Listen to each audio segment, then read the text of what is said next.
March 19, 1943. The North Atlantic had no mercy, and neither did the cold. Seaman First Class Thomas Hartley gripped the frozen railing of the SS Daniel Morgan, a Liberty ship that groaned like a dying animal with every wave that slammed into her steel hull. Ice covered everything: the deck, the lifeboats, the gun mounts, even the hair poking out from beneath his wool cap. He'd stopped feeling his fingers 2 hours ago. Now they were just pink lumps wrapped around metal, doing what muscle memory told them to do. The convoy stretched ahead and behind them like a line of ghosts. 37 merchant ships, crawling northeast through waters so cold that falling in meant death in under 5 minutes. Maybe 3 if the shock got you first. Thomas had seen it happen once, back in Iceland during loading. A deckhand slipped on ice, went over the side. By the time they got a line to him, he wasn't screaming anymore, just staring, eyes wide, mouth open, frozen, before he drowned. Thomas exhaled, watched his breath crystallize in the air. The convoy was 4 days out of Reykjavik, bound for Murmansk with a cargo hold full of ammunition, tanks, and canned food supplies Stalin needed to keep the Eastern Front alive. Churchill called these runs the worst journey in the world.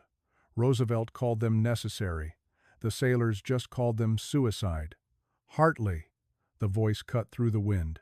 Thomas turned to see bosun's mate Charlie Briggs stumbling across the ice-slicked deck, one hand braced against the bulkhead.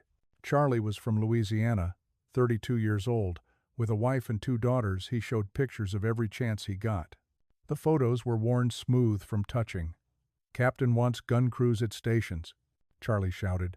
"U-boat spotted near Convoy PQ-13 yesterday. We're in the zone." Thomas nodded, though the knot in his stomach tightened. PQ-13. He'd heard about that convoy. 20 ships went in. Only 5 made it to Murmansk. The rest were at the bottom of the Barents Sea, or burned to nothing, or blown apart by torpedoes they never saw coming. "How far is Murmansk?" Thomas asked.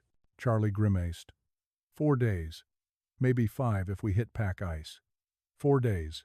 4 days in what the Navy called Torpedo Alley.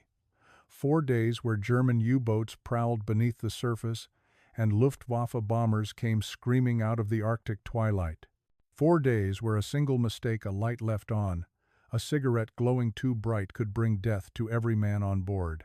Thomas followed Charlie toward the forward gun mount, where a 40mm Bofors sat covered in canvas and ice. 3 other men were already there, chipping ice off the barrels with hammers and curses. Thomas recognized Danny Kowalski, a kid from Chicago, barely 19 years old. Danny's hands shook as he worked, whether from cold or fear. Thomas couldn't tell. Probably both. "Think we'll see action?" Danny asked. Nobody answered. Silence said enough. Above them, the sky was the color of old iron. No sun, just endless gray that merged with the gray of the sea until you couldn't tell where one ended and the other began. The convoy moved through this colorless world like a funeral procession, engines churning, smoke trailing from stacks, hulls rising and falling with swells that could swallow a house. Thomas climbed onto the gun platform and took his position as loader. His job was simple. When the gunner called for ammunition, Thomas fed the clips. Fast, no fumbling, no hesitation, because in the time it took to reload, a Heinkel bomber could line up its attack run, release its payload, and send them all to the bottom. "Contact!" The shout came from the bridge. Thomas's head snapped up, his heart hammered against his ribs. "Aircraft! Bearing 270! Multiple contacts!" The alarm shrieked across the ship, a wailing sound that turned Thomas's blood to ice water. Around the convoy, every vessel erupted, in motion. Gun crews scrambled, hatches slammed. Men who'd been below deck came pouring topside, eyes wide, faces pale. Thomas scanned the horizon. For a moment, he saw nothing, just gray sky, gray water, gray ships. Then he saw them. Black dots, low on the horizon, growing larger. The drone of engines reached him even over the wind, a deep, mechanical growl that made his teeth ache. "Heinkels!" the gunner shouted. 6 of them, Load, load. Thomas's hands moved on instinct. He grabbed a magazine from the ammunition locker, fingers screaming in protest as frozen skin tore against metal. He slammed it into the feed mechanism. The gunner swung the barrel toward the approaching aircraft. The German bombers came in low, maybe 200 feet above the waves. They were fast, too fast. Thomas could see the black crosses on their wings now, the glint of cockpit glass, the bomb shapes hanging beneath their bellies like eggs about to drop. The first ship in the convoy opened fire. Red tracers arced across the sky. Then another ship joined in. Then another. Within seconds, the entire convoy was firing a wall of lead and light, rising to meet the attack. The 40-millimeter gun beside Thomas roared to life. The sound was deafening. The platform shuddered beneath his feet. Spent casings clattered to the deck, steaming in the cold. Thomas fed another magazine. And another. His world narrowed to this. Load, fire, load, fire. Don't think about the planes. Don't think about the bombs. Just keep loading. One of the Heinkels exploded. Just came apart in midair, a bloom of orange fire and black smoke that tumbled toward the sea in burning pieces. Thomas felt no joy, just relief. 5 left. A bomb hit the water 50 yards off their starboard bow. The geyser it threw up was 3 stories tall. The ship bucked. Thomas grabbed the railing to keep from falling. Salt spray lashed his face, so cold it burned. Another bomb fell. This one is closer. 20 yards. The explosion hammered through the hull like a fist. Somewhere below deck, men screamed. Thomas loaded another magazine. His hands were bleeding now. He didn't care. The Heinkels pulled up and banked away, climbing back into the gray.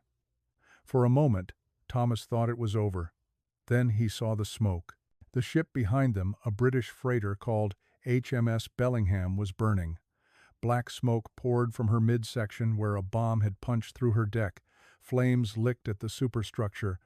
Men were jumping over the side, tiny figures plunging into water that would kill them as surely as fire. "Hold stations!" The captain's voice crackled over the intercom. "Destroyers will pick up survivors. All merchant vessels maintain formation." Thomas watched the Bellingham fall behind, shrinking in their wake. The flames grew brighter as twilight deepened. He could still see men in the water, arms waving, but the convoy didn't stop. Couldn't stop. To stop was to die. Danny Kowalski was crying, silent tears that froze on his cheeks. Charlie Briggs put a hand on the kid's shoulder. "Welcome to the Murmansk run," he said quietly. The night came fast in the Arctic. By 2000 hours, the world was black, except for the faint glow of the ship ahead and the stars overhead, cold, distant, uncaring. Thomas stood his watch at the gun mount, eyes straining against the darkness, looking for the shapes that meant death. U-boats hunted at night. Everyone knew that. They'd surface in the gaps between ships, line up their shots, fire their torpedoes, then dive before the destroyers could get a bearing. It was a game of hide and seek, played with lives as the stakes. Thomas thought about his mother back in Portland, Oregon. She'd cried when he enlisted, begged him not to go. He'd told her he had to, that it was his duty, that America needed every man it could get. He wondered if she'd gotten his last letter, the one where he didn't mention the cold, or the fear, or the way. His hands wouldn't stop shaking even when he tried to sleep. The one where he just said everything was fine, and he'd be home soon, and he loved her very much. A sound cut through his thoughts, faint, distant, but unmistakable. An explosion. Thomas spun toward the stern. Orange light bloomed on the horizon. Another ship hit. He couldn't tell which one. Just saw the fireball rise, heard the muffled boom roll across the water seconds later. The intercom crackled. "All hands, maintain blackout conditions. U-boat in the area. Repeat, U-boat in the area." Thomas's mouth went dry. His hands tightened on the gun. Not that it would do any good. You couldn't shoot what you couldn't see. And you never saw the torpedo until it was too late. He stood there in the darkness, listening to the engines throb, feeling the deck rise and fall, waiting for the impact that might never come, or might come, in the next 5 seconds. This was the Arctic. This was the run to Murmansk. This was hell, frozen over. Dawn came late and reluctant, painting the sky in shades of bruised purple and sickly yellow. Thomas hadn't slept. None of the gun crew had. They'd stood watch through the night, taking turns peering into the darkness, jumping at every sound, every shadow on the water. 3 more ships were gone. Thomas had counted the explosions, 2 in the early morning hours, 1 just before dawn. The convoy that had left Reykjavik with 37 vessels now numbered 33, and they were only halfway to Murmansk. Coffee. Charlie Briggs appeared beside Thomas with 2 tin cups, steam rising from both. Thomas took one gratefully, wrapped his bleeding fingers around the warmth. The coffee tasted like motor oil and rust, but it was hot. That was all that mattered. "How are you holding up?" Charlie asked. Thomas shrugged. "Still breathing. That's more than some can say." Charlie stared out at the convoy. In daylight, Thomas could see the gaps in the formation where ships used to be. Empty. Spaces on the water. Ghost positions.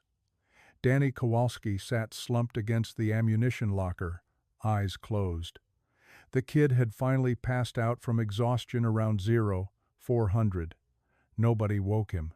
Let the boy have a few hours of peace. "Have you ever thought about what we're carrying?" Thomas asked.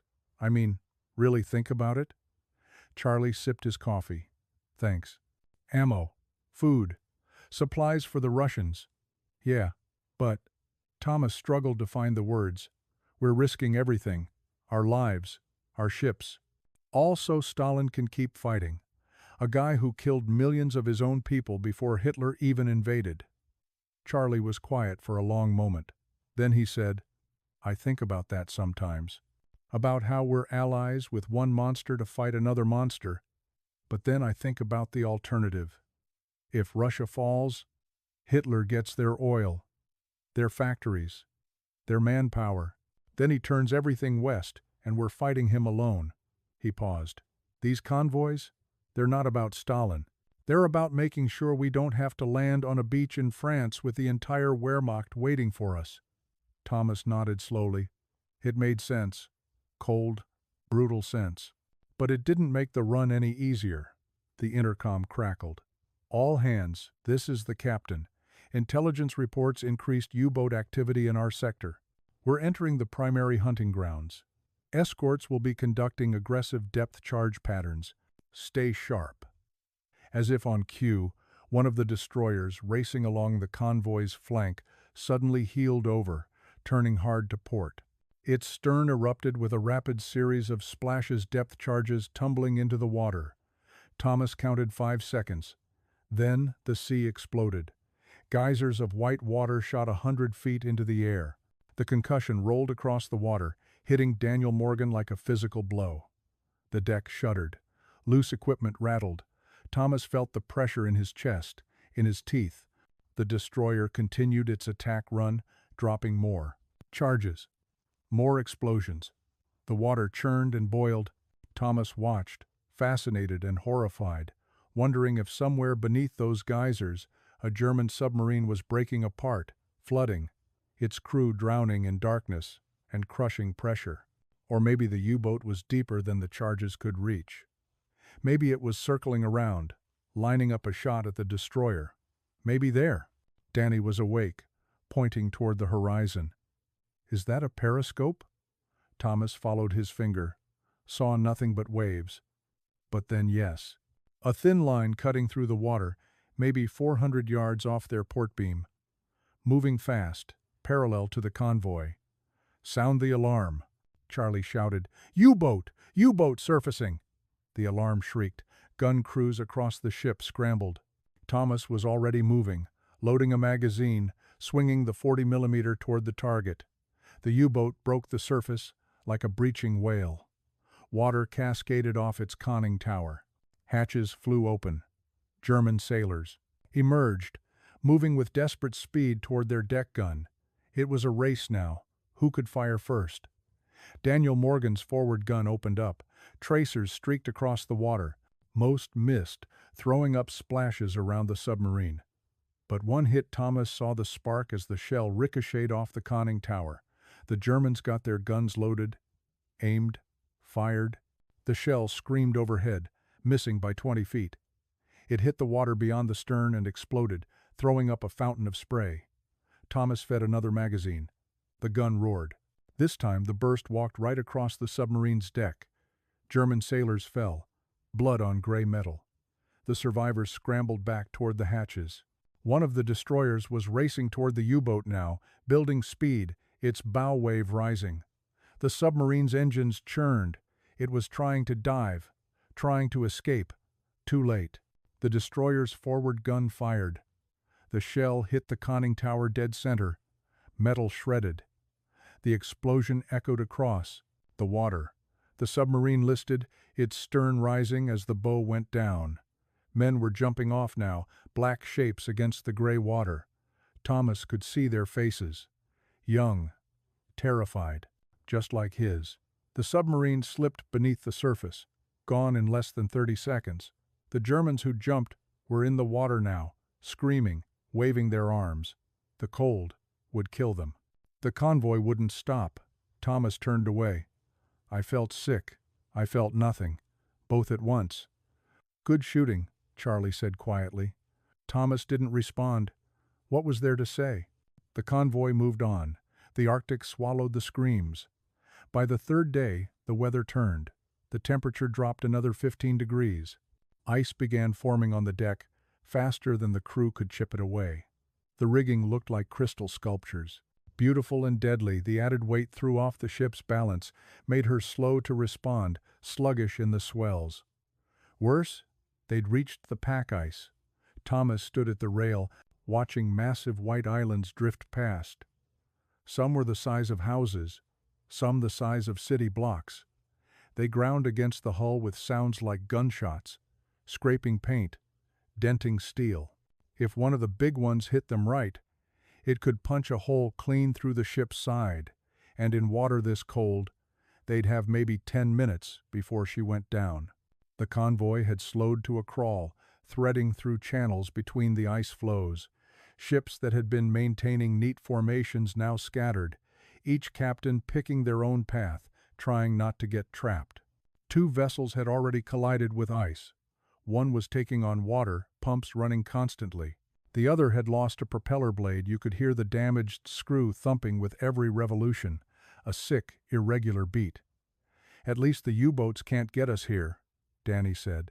The kid was on watch beside Thomas, eyes red from lack of sleep, face pale with cold. Don't count on it, Charlie replied. He was working nearby using a steam hose to melt ice off the gun mount. They can hide under the ice, surface in clearings. Hell, some of these captains will scrape barnacles off the bottom just to get a shot at us. As if to prove his point, an explosion erupted 3 ships ahead. A column of fire and smoke shot skyward. The sound reached them seconds later, a deep, hollow boom that rattled through Thomas's chest. "Torpedo!" someone screamed. "Torpedo in the water!" Thomas scanned the ice. I saw nothing, just white and gray, and the burning ship ahead, listing hard to starboard, crew abandoning ship, lifeboats hitting the water. Another explosion. Different ships. This one is behind them. The U-boat was somewhere under the ice, firing blind, or maybe not so blind. Maybe it had been tracking them, listening to propeller sounds, calculating trajectories, waiting for the perfect moment. The Daniel Morgan jinked hard to port, engines straining. Ice scraped along the hull like fingernails on slate. Thomas gripped the rail, watching the water, looking for the white wake of a torpedo track. There, 20 yards off the bow. A straight line in the water, moving fast, aimed right at them. Torpedo starboard. The ship heeled over, turning into the torpedo, trying to present the smallest target. Thomas held his breath, counted seconds. 1, 2, 3. The torpedo passed inches from the bow. He could see it through the clear Arctic water, a gray shape with a propeller spinning, running deep, missing them by margins that didn't exist. Then it was gone, racing away into the ice field, probably toward another ship, probably going to kill someone else. Thomas exhaled. His legs felt like water. The burning ship was sinking now, nose down, stern rising. Men clung to the rails, or floated in the water, or tried to swim toward ice floes. Some made it, most didn't. Thomas watched a man pull himself halfway onto an ice shelf, then slip back into the water. He didn't come up again. A destroyer raced past, depth charges tumbling from her stern. The explosions were muffled under the ice-dull thumps that made the whole ice field shudder. Cracks appeared in some of the larger floors. One split completely, the two halves grinding apart with a sound like breaking bones. "Did they get it?" Danny asked. "Did they kill the U-boat?" Nobody answered. There was no way to know. No oil slick, no debris. Just ice and water and silence. The convoy reformed as best it could and kept moving. 31 ships now, 6 lost in 3 days. The cargo holds of those sunken vessels, tanks, ammunition, food, medicine, all settling into the black depths of the Barents Sea. Hundreds of tons of material that would never reach Murmansk. Hundreds of men who would never reach home. That night Thomas stood his watch and tried not to think. Thinking made it worse. Thinking meant calculating odds, measuring distances to Murmansk, counting how many hours until dawn, wondering if the next explosion would be under his feet. Instead, he focused on the small things, the rhythm of the engines, the creak of the hull, the way his breath crystallized in the air, the weight of the gun beneath his hands. Charlie appeared beside him around midnight with more coffee. They stood together in silence, two men suspended between life and death, existing in a space where time moved differently, where minutes stretched into hours and hours collapsed into seconds. "You ever wonder why we do this?" Thomas asked finally. "Every damn day," Charlie said. And I don't have a good answer. Duty, I guess. Or maybe just stubbornness. Refusing to let the bastards win." He paused. "Or maybe it's simpler than that. Maybe we do it because the guy next to us is doing it, and we don't want to be the one who lets him down." Thomas thought about that. Thought about the men around him, Danny, barely out of high school. Charlie, with his wife and daughters waiting in Louisiana.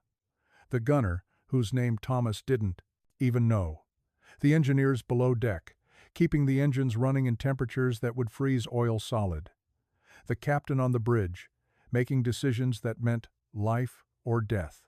They were all just doing their jobs, all just trying to make it one more day, one more hour, one more minute. The ice field glittered under starlight, beautiful and merciless. Somewhere beneath that ice, U-boats prowled. Somewhere ahead, Murmansk waited if they could reach it. Thomas drank his coffee, watched the darkness, waited for dawn. Day 4 brought the Luftwaffe. They came at 1400 hours, when the convoy was 50 miles from Murmansk, so close Thomas could almost taste safety. 24 aircraft Junkers 88s and Heinkel 111s, flying in formation, black against the pale Arctic sky. The alarm barely had time to sound before the first bombs fell. Thomas was at his gun station, loading before he even thought about it. Muscle memory, instinct. The 40mm roared, joining the chorus of every gun in the convoy, a symphony of desperation and defiance. The German bombers split into attack groups. Some went high, some came in low over the water. Some banked wide to attack from multiple angles. They'd done this before, knew what they were doing. A Junker screamed overhead, so low Thomas could see the pilot's face behind the glass. Bombs tumbled from its belly. Thomas tracked them falling, counting seconds, waiting for impact. The bombs hit the ship, 2 positions ahead, a Norwegian tanker loaded with aviation fuel. The explosion was biblical. A fireball 300 feet high, rolling orange and black, so bright it hurt to look at. The heat wave hit seconds later, washing over Daniel Morgan like opening an oven door. Thomas felt his eyebrows sing. The tanker didn't sink. It disintegrated. One moment a ship, The next moment scattered debris raining across half a mile of ocean. The men aboard 40, maybe 50 sailors simply ceased to exist. Vaporized, gone. Thomas kept firing, fed another magazine, tracked another bomber. The gun barrel was so hot now, it glowed red. His hands were bleeding again. He didn't stop. A Heinkel exploded above the convoy, hit by combined fire from 3 different ships. It came apart in slow-motion, wings separating, fuselage tumbling, men falling through empty air. Thomas watched one of them almost make it to the water. Almost. More bombs fell. A British destroyer took a direct hit. Amidships broke in half, both sections sinking within a minute. An American Liberty ship lost her rudder, started circling helplessly, a sitting duck. The bombers swarmed her like sharks. Danny was screaming something Thomas couldn't hear over the gun's roar. The kid was pointing. Thomas followed his hand. A damaged junker, trailing smoke, was coming straight at them. Not bombing, just coming. Wounded and dying, and aimed right at Daniel Morgan like a missile. "Kamikaze," someone shouted. The word was wrong, that was a Pacific thing. Japanese pilots, different enemy. But the concept was the same. A dying plane turned into a weapon, a final act of destruction. Every gun on the ship turned toward the junker. Tracers converged, the aircraft's wings shredded, its engine exploded. But momentum kept it coming, tumbling now, cartwheeling through the air. It hit the water 50 feet from the bow. The impact threw up a geyser. Debris peppered the foredeck. A piece of propeller blade embedded itself in the bulkhead 2 feet from Thomas's head. The convoy was burning. Half the ships were damaged. The other half were fighting for their lives. The sky was full of smoke and planes and tracer fire. The water was full of oil and debris and men who wouldn't last 5 minutes in the cold. Thomas kept loading. Keep firing. Became a machine. Load, fire, load, fire. No thought. No fear. Just action. A voice cut through the chaos. The captain on the intercom, calm as Sunday morning. "Landfall in sight." Repeat, "Landfall in sight. Kola Peninsula bearing 090. Murmansk is 20 miles. 20 miles. They were going to make it. They were actually going to make it. The German bombers made one final pass, dropped their remaining ordnance, then turned west and disappeared into the clouds. The guns fell silent. The only sounds were the crackle of fires, the hiss of steam from ruptured pipes, the cries of wounded men. Thomas lowered his gun. I looked around. The deck was covered in spent shells. Blood stained the platform where someone he didn't know who had been hit by shrapnel. Danny was sitting with his back against the ammunition locker, shaking. Charlie was wrapping a bandage around his own forearm, teeth clenched against pain. "Count off," Charlie said hoarsely. "Sound off if you're alive," 4 voices answered. There had been 6 men at the gun station when the attack started. Thomas looked at the deck again, saw the blood, understood. March 23rd, 1943. The SS Daniel Morgan limped into Murmansk harbor with 17 other ships. 18 survivors from a convoy of 37, half the fleet lost. Over 800 men died. Thomas stood at the rail and watched the Soviet dock workers swarm the ship. They moved with mechanical efficiency, unloading cargo, inspecting damage, already preparing the vessel for the return journey. Nobody smiled. Nobody celebrated. This was routine for them. Just another convoy. Just another day. The city of Murmansk stretched along the shoreline, gray buildings, gray streets, gray sky. It had been bombed so many times, there was barely a structure left intact. But the cranes still moved. The trains still ran. The war machine kept grinding. A Russian officer came aboard, spoke briefly with the captain, then left. No ceremony, no speeches, just a nod of acknowledgement that the cargo had arrived, that some of it had survived, that it would help. For a little while, Thomas watched the tanks roll off the ship, watched the crates of ammunition being loaded onto trucks, watched Soviet soldiers in quilted jackets smoke cigarettes and talk in a language he didn't understand. This was what they'd come for. This was why 19 ships and 800 men were gone. He tried to feel something. Pride, maybe. A sense of accomplishment. But all he felt was tired. Bone tired. My soul is tired. Charlie found him an hour later, after the unloading was finished. The bosun's mate looked older now. They all did. The Arctic had aged them in ways that had nothing to do with time. "We did it," Charlie said. "We made it." Thomas nodded. "Yeah, we made it. Captain says we're turning around in 3 days, taking a load of timber back to England. 3 days. Then back through Torpedo Alley, back through the ice, back through the hunting grounds where U-boats waited and bombers circled. The return journey was always worse. The Germans knew which route the empty ships would take, where they'd be vulnerable, when to strike. "Maybe we'll get lucky twice," Danny said. The kid had appeared beside them, looking at the harbor, at the city, at anything except the empty spaces in the convoy formation. "Maybe," Thomas said, but he didn't believe it. Nobody did. Luck wasn't infinite. Eventually, the numbers caught up. Eventually, your ship was the one that took the torpedo. Eventually, you were the one drowning in water so cold it stopped your heart before it filled your lungs. That night, the crew of the Daniel Morgan gathered on deck for a brief memorial. The captain read names. 32 men were lost from their ship alone. 32 men who'd left Reykjavik and never made it to Murmansk. Some were killed in the bombing raids. Some lost to the cold. Some were swept overboard by waves. Some simply gone, vanished, their fates unknown. When the captain finished reading, there was silence. No prayers, no speeches. Just men standing in the Arctic, twilight, remembering friends, shipmates, brothers. Charlie lit a cigarette, his hands steady despite everything. "You know what I'm thinking about?" he said quietly. "I think about those German sailors, the ones in the water after we sank their U-boat. Young guys, scared. Probably had families too. Probably had mothers back home worrying about them." He exhaled smoke. "I think about how we sailed right past them. Didn't even slow down." "We couldn't stop," Thomas said. "You know that." "I know. Doesn't make it easier." Thomas stared out at the harbor, at the broken city beyond, at the endless war that ground men and ships and nations into dust.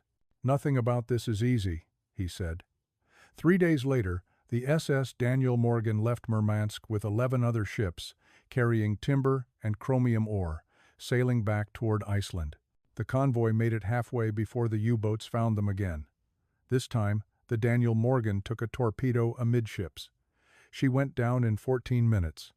Thomas Hartley made it to a lifeboat, spent 6 hours in the water before a British destroyer picked him up. His hands never fully recovered. The frostbite took 3 fingers on his left hand, 2 on his right, but he survived. He went home to Portland in late 1944, after the Murmansk runs were over, after the tide had turned, after the convoys weren't needed anymore. He never talked about the Arctic, never told his mother about the cold, or the fear, or the ships that burned, or the men who drowned. Some things were too heavy to share. Some memories were too frozen to thaw. But every March 19th, on the anniversary of that first day in the ice, Thomas would pour himself a cup of coffee. Bad coffee. The kind that tasted like motor oil and rust, and stand at his window, looking north, remembering. Remembering the ghost convoy. Remembering the men who made it. Remembering the men who didn't. Remembering that freedom came at a price, paid in ice and blood and silence. On the Arctic Sea.